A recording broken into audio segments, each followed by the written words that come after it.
my lovelies, my name is Lecka. Today I'm going to show you guys how you can tweak that very beginning starter deck that you chose at the start of the game to make it a lot stronger to take on solo gates with, to help you grind those gems out and learn more about the different ways to play the game in Yu-Gi-Oh! Now, this is part of our beginner series, so if you are a tenured Yu-Gi-Oh! TCG player, this is not the video for you. One of my many other videos is, which is going to be linked up here in the top right-hand corner. Feel free to watch my Monarch deck one. That's where they get me to Plat, that I used to get to Plat. The Karakuri Synchro Summoning videos, any of those things that tickle your fancy, and I'm going to be making new videos and having another one coming out very soon with the deck that I created.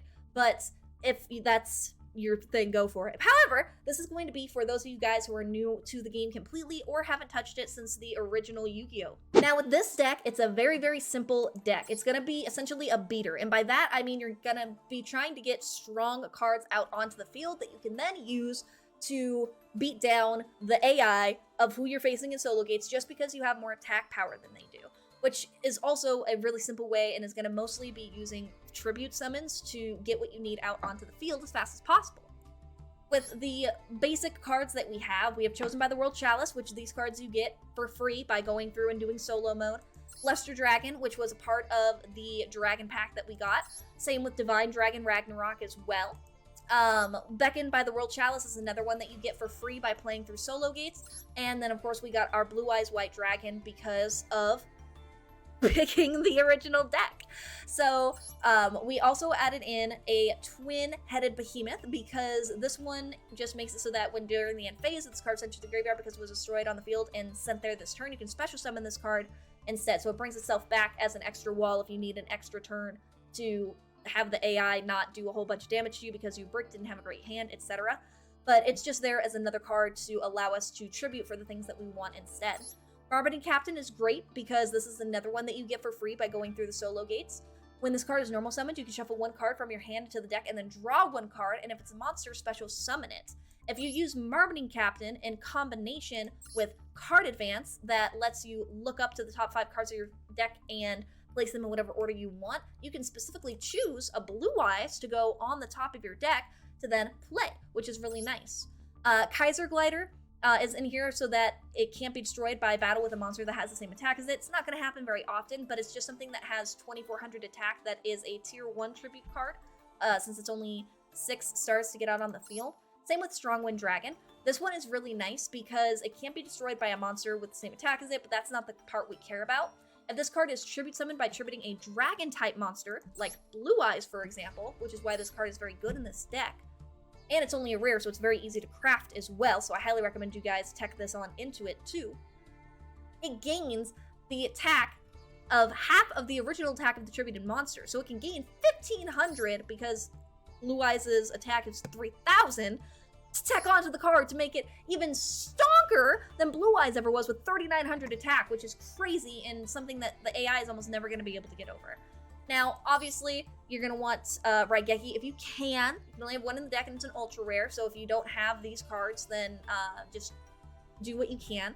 But these are the only ultra rares that you are going to need, so it's very cheap, and these ones you're going to put into almost every deck you make ever, including ones that you're going to eventually want to use in ranked when you feel confident enough to get up to that point. So I highly recommend using your ultra rares to craft a Raigeki, a Monster Reborn, and a Reinforcement of the Army. Raigeki makes it so that when you play it, it destroys all monsters your opponent controls, which is fabulous for clearing the board.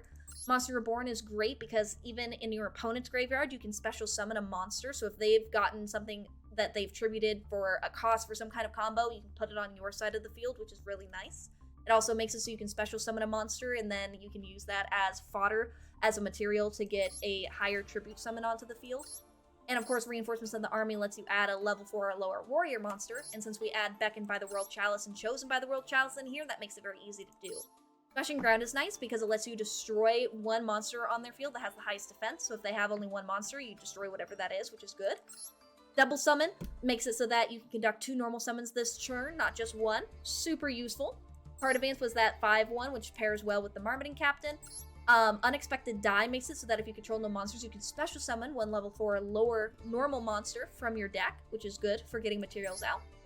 Sorcerer's Spell Wall is a field spell, which makes it so your monster gains 300 attack during my turn only, and 300 defense during my opponent's turn, so it's good against the AI too. Silver's Cry, which is something that comes with the dragon deck if you chose it at the beginning, makes it so that you can special summon one dragon normal monster, like Blue Eyes White Dragon, from your graveyard. Dust Tornado lets you get rid of more of their spell trap ones if the AI is getting annoying. Skill Successor is great because it lets you target a face-up monster and it gains 400 attack until the end of the turn. During this turn, except when this card was sent to the graveyard, you can banish this card from your graveyard, then target one face-up monster you control, and that target gains 800 attack till the end of the turn. It's super nice for Skill Successor to be here because it gives your monster a boost to get it more attack than the AI, and you can give it an extra super stomp boost from the graveyard if it's already been destroyed. So it has a double usage in there and is really good for going through solo with. Memory of an Adversary is used so that when an opponent's monster declares an attack, you take damage equal to the attacking monster's attack, and if you do, you get to banish that monster. During the end phase of your opponent's next turn, you get to special that monster to your side of the field. So if you take a little bit of damage, because usually the opponent's AI isn't going to have enough to OTK you, which means one turn kill in Yu-Gi-Oh! So if you hear that term just jumped around in a bunch of other people's YouTube videos and whatnot, that's what that means. So this is a card that you can put in your deck and will actually be helpful to you to get materials for us to tribute summon beaters to just mow them down with, since we can afford to do it when we start with 8,000. Call of the Haunted is nice because it's essentially a less great Monster Reborn, but you can have up to 3 copies in a deck, but we're only putting in 2 because we want to keep our deck at the minimum number of cards that you can have at 40. Now, in Yu-Gi-Oh! You can have between 40 and 60 cards, and the reason that you want to have 40, or as close to 40 as possible, is because of probability. Statistically, yeah, you could put 60 cards into a deck, max it out, make it super big and fat, and just have a bunch of cool things in it, but now what's the likelihood you're going to draw any of those things? Especially if they're ones where, since you can only have up to 3 copies of a card in a deck, now if you have it up to 60 cards, you're only going to have a 5% chance of drawing that, and you don't want that to happen. Whereas if you had 3 copies of a card and only it's out of 40 now, it's much closer to a 9% kind of probability. So the higher chance you have to draw the cards you want, the better. There are 2 cards in our extra deck, and if you guys are just overwhelmed by XC summoning and Link summoning and all these other summonings because you're used to just the Tribute, Ritual, and Fusion summonings of the original Yu-Gi-Oh!, or the fact that there's an overwhelming amount of information being thrown at you if you're a first-time Yu-Gi-Oh! Player, you don't have to use either of these cards or even have them in the deck. But I have in here a Kachikochi Dragon and a Gaia Saber because you get both of these cards, again, for free going through solo, and they let you have a little bit extra stonkness on the field. They are able to put out a little more power, which is nice depending on the situation, but if it's too much for you, you don't have to watch it. If you are confused about any of those new kinds of summonings, I did release a video that explains everything for beginners of Yugioh Master Duel, so all the different kinds of summonings, how this game works, how it's different from the original game if you're an OGer of Yu-Gi-Oh! So make sure that you click on the eye icon in the top right corner over here and go check that out if you haven't. So this deck is going up against the level 4, or I guess the 4th one of the solo gate with the Elemental Saber people, and is the very last most challenging duel that you can do with a deck. So with this one, it's the farthest, in my opinion, that the beater strategy can really take you. Maybe a little bit into number 5, where you're going to be introduced to the ritual summoning with the Armageddon decks. But for the most part, you're not really going to get that far with this same deck. But I'm going to show you how this kind of deck can get past even the hardest boss fight in the 4th solo gate, if you are using the same kind of things and are on a budget and still learning. So the reason that I played Luster Dragon here was because it was just the strongest one we had. I'm really not too worried if we take a little bit of damage. It's okay. We have 8,000 life points, so it's not that terrifying. And we also have Smashing Ground, so we're going to be able to destroy their Elemental Saber pretty easily, which I'm not worried about. We also have Unexpected Die, which is a great draw. So Smashing Ground we're going to do so we can get rid of Elemental Saber. Also see if we can't go ahead and maybe draw out whatever this negate is. We're going to special summon our Luster Dragon to the field also. Nope, it's resolving. Alright, so we're going to face up attack position our Luster Dragon. Bam! Get rid of that guy. And we're going to go ahead and normal summon our Everduderuni here. So since this one didn't stop anything from happening, I'm not too worried about it. We'll keep Unexpected Die in case something crazy happens, and we'll get rid of this frog, and then we'll attack them again with 1900. We're doing pretty good. We have them down to 4,900. Assuming nothing crazy happens, we can, get Blue Eyes out. That was pretty great. They had nothing to do. Whenever you see the AI put down a card and a face down one, that means they don't have anything to play and they're just trying to play as defensively as possible, which is great for us. But for now, we're going to special summon our Blue Eyes because nothing's really going to be able to get past him at this point, especially their Elemental Saber dude, which only has 2,400 attack. And they don't have their field spell card out here. So we're going to go to the battle phase, use our Blue Eyes to attack. Yep, get him on up out of here, and continue this onslaught to the AI. Okay, they straight up ended because they didn't have anything to do other than put another card down.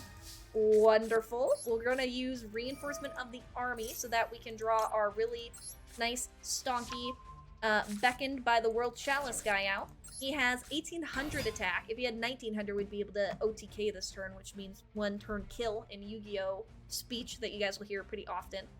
But we'll put him really close to death. I will attack just in case that does anything. It didn't. Great. And then we'll do 3,000. Oh my god. Ripple Rebirth is living on literally 100 life points right now. Woo! They gotta hurry up and do something. And they ended. Okay, so the answer is no. There we go. Boom. We got a Dust Tornado. I'll play it just because I can. Because I don't really care at this point. We're gonna go ahead and summon Marmoting Captain. Just in case any of these things come in and do something to try and stop us. I'm not going to be a big fan of that. Now, we could, from our extra deck, Link Summon to get them out, but that would mean we'd have to get rid of all three, and I'm not about that. What we're going to do instead is just go to the battle phase, just in case this does something. Yep. I wanted to attack and see. Unfortunately, that put all of our cards into the deck, so they saved themselves one turn. And it looks like we can go ahead and activate Dust Tornado.